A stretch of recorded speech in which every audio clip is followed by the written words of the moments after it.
자, 안녕하십니까. 이수천입니다.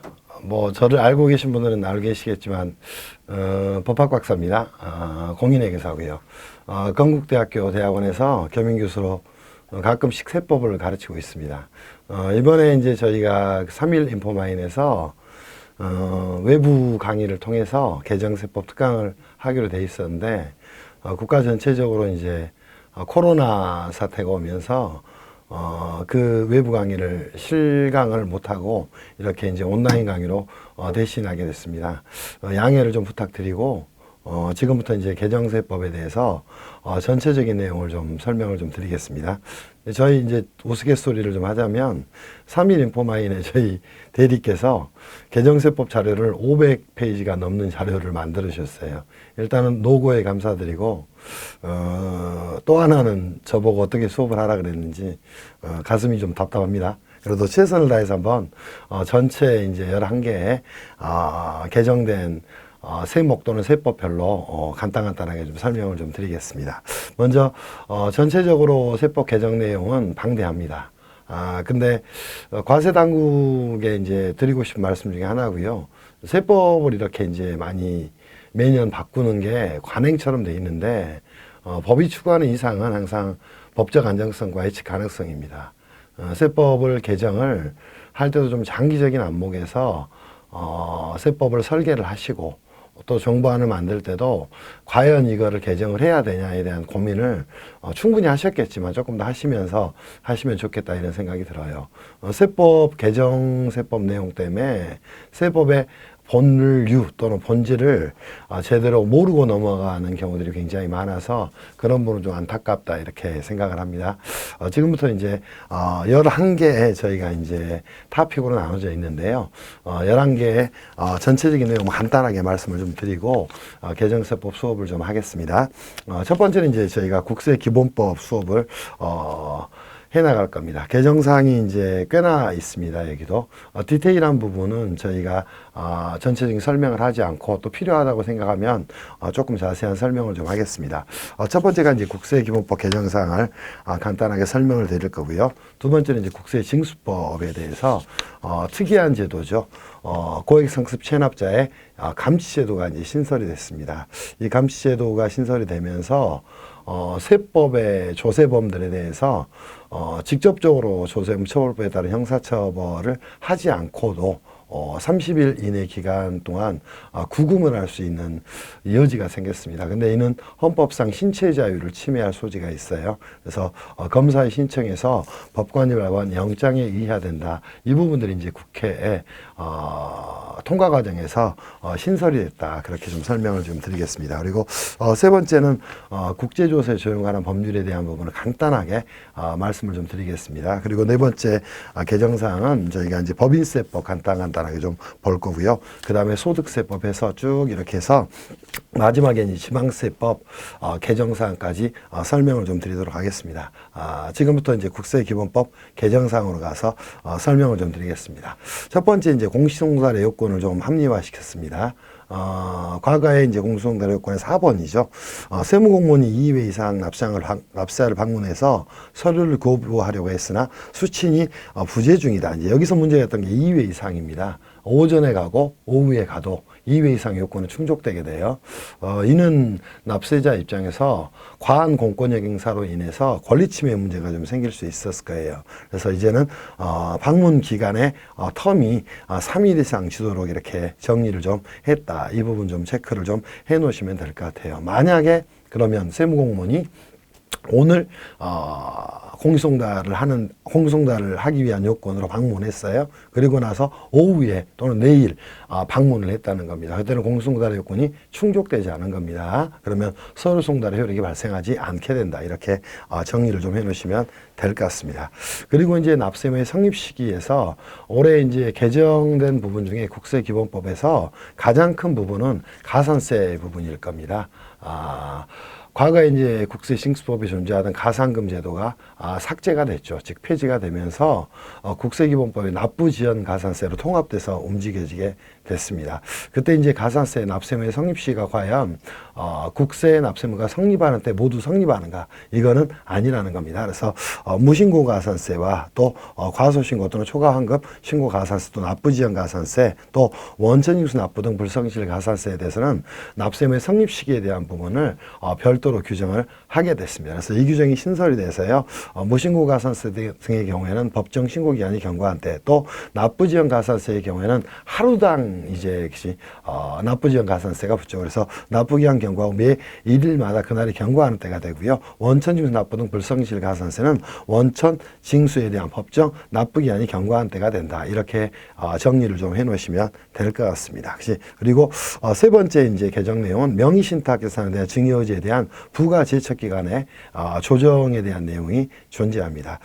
국세든 지방세든 세법에서 가장 어려운 개념 중에 하나가 부가라는 개념입니다. 부가는 과세관청이 국세 또는 지방세에 대한 결정 또 경정 그 밖에 필요한 처분을 할 수 있는 권리를 말합니다.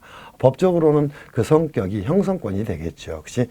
그렇다면은 중단과 정지라는 건 존재하지 않죠. 왜? 권리의 예정 존속 기간이기 때문에 그렇습니다. 근데 상속세 증여세에 있어서 국세부가 제척 기간은 원칙적으로 10년 또는 무신고나 사의 기타 부정한 행위로 인한 무신고의 경우에는 15년이 작동이 됐습니다. 그럼 명의신탁계산에 대한 증여의제에 대해서는 국세기본법에 명문의 규정이 없었어요. 그래서 이 규정을 이렇게 신설을 해서 명의신탁계산에 대한 증여의제에 대해서도 원칙적으로 10년, 15년이 해야 국세부가 제척기간이 만료하는 것으로 작동을 시켰고 또 하나 이제 상속증여세에서는 특례 제척기간이 있죠. 안 날부터 1년 이내에 결정, 경정 그 밖에 필요한 처분을 할 수 있는데 그걸 흡수해서 처리를 하게 됐다. 이 정도 정리를 좀 하면 될 것 같습니다. 그리고 국세징수권 소멸시효 관련 국세 산정 기준을 좀 보완을 했는데요. 자, 원칙적으로는 국세징수권 소멸시효는 5년이죠. 그리고 5억 이상 국세는 10년이 되는데 그중에 국세에서 가산세는 제외를 했다. 이 부분 좀 체크를 해 놓으시면 될 것 같습니다. 그리고 가장 많이 개정이 된 내용이 국세기본법에서는 기한 후 신고하고 수정 신고에 대한 내용이 됩니다. 그래서 기한 후 신고를 한 경우에 뭘 할 수 있도록 경정 청구나 수정 신고를 할 수 있도록 함으로써 납세의 권리를 좀 강화한 규정이 새로 신설이 됐다. 이 부분들을 좀 정리를 좀 해 놓으시면 될 것 같아요. 그래서 법정 신고 기한까지 과세편 신고서를 제출하지 않은 자가 법정 신고 기한 경과 후에 과세편 신고서를 제출한 경우에 당연히 기한 후 신고가 되겠죠. 이 경우에도 말한다. 수정 신고나 경정 청구는 가능하다. 이렇게 정리를 좀 해 놓으시면 될 것 같습니다. 그리고 또 하나 이제 기한 후 신고 시 가산세 부담을 좀 완화시켰습니다. 과거에는 1개월 이내에는 50% 감면을 했죠. 그리고 1개월 초과 6개월 이내에는 20% 감면을 했습니다. 근데 중간 구간 하나 신설했습니다. 그래서 1개월에서 3개월 이내에 기한 후 신고를 한 경우에는 무신고 가산세 30%를 감면하는 것으로 개정을 했다. 이 부분 좀 정리를 하시면 될 것 같습니다. 그리고 기한 후 신고에 대한 세법 국세기본법 개정 내용이 있으니 수정신고도 이제 가산세 감면에 대한 규정들을 조금은 개정을 했어야 되겠죠. 그래서 여러 가지 이제 혜택들을 좀 주기 위해서 1개월에 이제 수정신고를 한 경우에는 90% 감면. 그래서 수정신고는 법정 신고 기한으로부터 2년 이내에 당초에 신고가 과소신고 등이 된 경우에 이루어지는 납세자의 스스로의 자기 보정적 신고가 되겠죠. 그때는 과세관청의 과세행정력에 대한 감소가 있게 되니까 거기에 대해서 그만큼의 혜택을 주겠다. 그래서 1개월서부터 언제 2년까지 기간에서 90%서부터 10%까지 수정신고 시 가산세를 감면해 줄 수 있도록 그죠. 개정을 하게 됐습니다. 그래서 이 부분이 아마 국세기본법에서는 실무적으로는 가장 중요한 부분이지 않을까 싶어요. 그리고 7번째 이제 원천징수 대상 외국법인 등의 경정청권의 일원화 제도는 특별하게 많은 내용이 아니니까요. 중요한 내용은 아니니까 간단하게 읽어보시면 될 것 같습니다. 그리고 8번째도 마찬가지입니다. 국세기본법상 원천징수 대상 비거주자 등의 경정청구 가능한 예외 사유 등을 신설을 좀 했는데요. 그 부분도 간단하게 여러분들이 한번 읽어보시면 될 것 같아요. 그리고 이제 경정청구라는 제도에 대해서도 손을 봤습니다. 그래서 국세기본법에서 가장 크게 개정된 내용 중 하나는 기한후 신고에 대한 부분을 좀 개정을 한 부분이 굉장히 크고요. 또 하나는 수정신고에 대해서 과소신고 가산세를 감면하는 부분을 개정을 함과 더불어서 납세의 권리 보호를 위한 제도죠. 당초에 이제 과다 신고 등이 됐다는 겁니다. 그러면 환급청권 행사의 일환으로 국세기본법에서는 일반적 경정청구 또 후발적 사례인 경정청구를 인정을 하고 있죠. 그때 과거에 이제 분리과세 이자 소득이라든가 분리과세 배당 소득 또는 분리과세 연금 소득이라든가 분리과세 기타 소득이죠. 소득세법상 이 분리과세 대상 소득에 대해서 경정청구를 허용하지 않았었습니다. 근데 이거는 납세의 권리를 상당히 침해할 소지가 있어서 이제는 분리과세는 이자 소득이나 배당 소득, 연금 소득, 기타 소득에 대해서 경정 청구를 할 수 있도록 납세의 권리를 강화했다. 이렇게 정리를 좀 해놓으시면 될 것 같아요. 그리고 국세 환급금 지급 지연 시 국세 환급 가산금의 이자율을 상향 조정을 했습니다. 당연히 이제 국세 환급금은 환급 결정이 난 날의 다음 날부터 30일 이내에 환급을 해야 되는데 40일 이후에도 국세 환급금을 지급하지 않은 경우에는 국세 환급금의 이자율의 1.5배를 적용을 하도록 개정을 했다. 뭐 이 정도는 충분히 이해하실 수 있을 것 같아요. 그리고 또 하나 국세기본법의 개정 내용 중에 가장 큰 내용이 국세 불복과 관련된 내용입니다. 그래서 국세 불복 관련해서 조세 심판 관련 제도를 좀 개선을 했고요. 또 하나 쭉 넘겨보시면 심사청구 등에 대한 내용이 개정이 됐어요. 이 중에 이제 나머지는 절차적인 규정이기 때문에 여러분들이 보시기만 하면 충분히 아실 겁니다. 근데 가장 큰 개정 내용은 국세기본법상 불복 중에 국세기본법상 불복은 필요적 행정심판 전치주의가 작동이 되죠. 그러니까 심사청구 또는 심판청구를 거치지 않으면 행정소송을 제기할 수 없도록 만들었어요. 근데 과거에는 국세심사청구에 있어서 의결기관이 국세청장이었습니다. 네. 국세청장께서 바쁘신데 거기에 대한 최종 결정까지 한다는 건 무리가 좀 있죠. 또 국세심사위원회 위원들은 대부분 전문가들입니다. 그래서 국세심사위원회 의결에 따라서 이제는 종속적으로 국세청장이 따르도록 이렇게 결정을 했습니다. 그 부분이 가장 큰 개정 내용이다. 이렇게 좀 생각을 하시면 될 것 같아요. 그리고 그래서 11번의 조심판 관련 제도 개선, 14일 전에 일시나 장소를 통지한다. 이런 내용들은 전부 납세의 권리 강화를 위한 제도가 되고요. 가장 중요한 내용 중에 하나는 제가 볼 때는 13번 내용이 될 겁니다. 심사청구와 관련해서 국세심사위원회를 의결기관화했다. 이 부분들을 잘 눈여겨보시면 좋을 것 같아요. 그래서 과거에는 심의를 거쳐서 국세청장이 결정한다. 이렇게 표현이 돼 있었던 걸 글자 하나죠. 의결에 따라서 결정한다. 그 말은 국세심사위원회가 심사청구에 있어서 결정 권한을 갖는 것으로 정리가 됐다. 이 정도 살펴보시면 될 것 같습니다. 그리고 14번에 이제 14번째는 기재부의 국세예규심사위원회 및 국세청 국세심사위원회 민관위원회 자격을 좀 강화를 시켜서 특히나 이제 국세청 국세심사위원회 민관위원회 자격에서 관세사부는 좀 제외를 했다. 이 부분 정도만 보시면 될 것 같아요. 그리고 국세예규심사위원회 회의 구성 시 민관위원이 과거에는 3분의 1 이상이었는데 이렇게 민관위원을 2분의 1 이상을 선임을 하도록 조금은 민간위원 비율을 상향 조정했다. 뭐 이 정도 보시면 될 것 같습니다. 그리고 세무조사의 결과 통지 제도. 기본적으로 이제 세무조사가 끝나고 납니다. 끝나게 됩니다. 그러면 전부 이제 정리를 해서 세무조사 종료 후 얼마 20일 이내 그 결과를 통지를 해야 됐죠.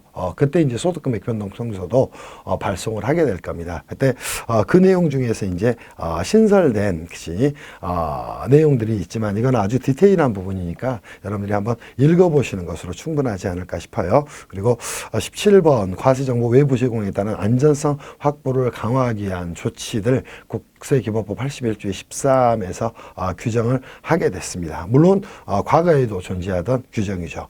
우리가 쉽게 설명을 하면 과세정보는 납세자의 굉장히 중요한 개인정보가 되게 됩니다. 그럼 개인정보보호법의 보호 대상이 되게 돼요. 그래서 과세정보는 함부로 외부에 누설이나 유출할 수 없게 됐는데 거기에 대한 요건들을 조금 더 강화시켰다. 이렇게 좀 정리해 놓으시면 될 것 같습니다. 그리고 18번에 가면 세무공무원 등에 대해서 주민등록번호 대체수단의 처리 허용 이 부분들 뭐 간단하게 이해하시면 될 것 같아요. 주민등록증만이 이제 주민등록 번호로 쓰이는 건 아니죠. 여권 번호도 그렇고 운전면허도 그렇고 외국인 등록번호도 그렇고 이런 것들을 쓸 수 있도록 했다. 이렇게 정리를 좀 하시면 될 것 같습니다. 그리고 국세청 통계 자료는 이제 나라의 경제 정책을 운영함에 있어서 굉장히 중요한 자료가 될 겁니다. 그래서 통계 자료에 대한 공개 또 과정보 공유를 좀 확대를 해서 국민의 알 권리를 좀 강화했다. 그게 이제 19번째 국세기본법의 개정사항이 될 겁니다. 그리고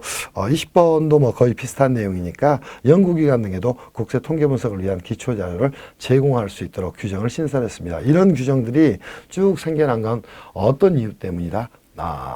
과세 정보는 납세자의 개인 정보가 됩니다. 그러니까 개인정보 보호법상 보호 대상이 되는 거예요. 그래서 그런 부분들 때문에 법적 근거를 좀 마련했다. 이 정도로 정리를 좀 하시면 될 것 같습니다. 그리고 특이한 점 중에 하나는 납세자 보호위원회하고 그 다음 내용이죠. 납세자 보호 담당관의 권한 등을 좀 확대를 한 내용이 국세기본법에서 납세자의 권리 보호를 강화하기 위한 조치 중에 좀 개정된 내용 중에 하나가 됩니다.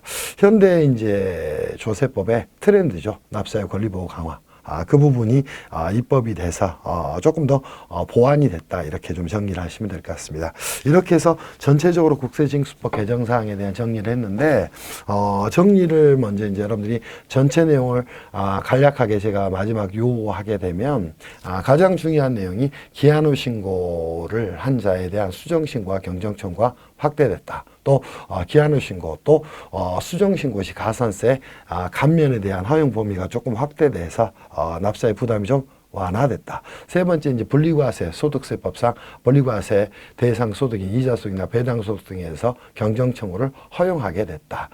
그리고 이제 또 하나 이제 여러분들이 눈여겨볼 만한 내용이 있다면 국세 심사위원회 심사 청구란 경우에 심사위원회가 의결기관화가 됐다. 그 부분들 체크를 좀 하시면 될 것 같고 또 납세의 이제 과세 정보에 관한 외부로의 상호 공유를 할 수 있도록 길을 좀 열어놓은 거. 그게 이제 전체적으로 국세 기본법에서 개정 내용 중에 중요한 내용이 아닐까 싶습니다. 잠시 이제 국세징수법은 끊어서 가겠습니다. 각 세목별로 쉬었다 하겠습니다.